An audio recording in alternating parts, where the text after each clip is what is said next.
সোণালী মুৰ্গীখিনিৰ 82 number দিন আৰু এই 82 নম্বৰ দিনৰ এতিয়া বৰ্তমান ৰাতিপুৱাৰ সময় হৈছে।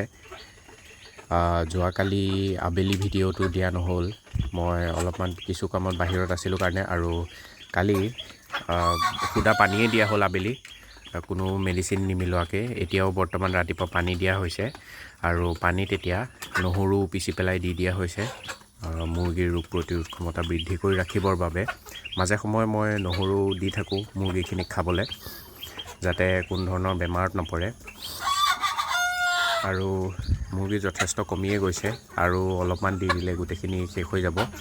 এতিয়াও পৰ্দা উঠোৱা নাই, পৰ্দা উঠাম আৰু লাহেকৈ। বৰষুণ দি আছে, বতাহ মাৰি আছে কাৰণে ৰাতিপুৱাতে উঠাই দিয়া নাই। বৰ্তমান আবেলিৰ সময় হৈছে।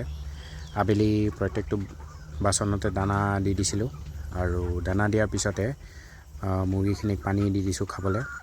আৰু পানীত এতিয়া কোনো ধৰণৰ মেডিচিন ব্যৱহাৰ কৰা নাই, সুদা ঠাণ্ডা পানী দিছোঁ মুৰ্গীখিনিক খাবলৈ। আৰু অলপ পিছতে পৰ্দা চৰ্দাখিনি আধা পেলাই দিম আৰু আধা থাকিব। অলপকৈ বতাহ মাৰি আছে, বৰষুণো অকণমান দি আছে, বতৰটো ইমান এটা ঠিক নহয়। সেইটো কাৰণে ৰাতি পৰ্দা পেলাই দিওঁ। যদি এনেই গৰম হৈ থাকে দিনটো, তেতিয়াহ'লে ৰাতি পৰ্দা নেপেলাওঁ, লাইট চাইট দি থৈ দিওঁ, যাতে ভিতৰৰ গেছখিনি ৰাতি ওলাই গৈ থাকিব পাৰে ভালদৰে।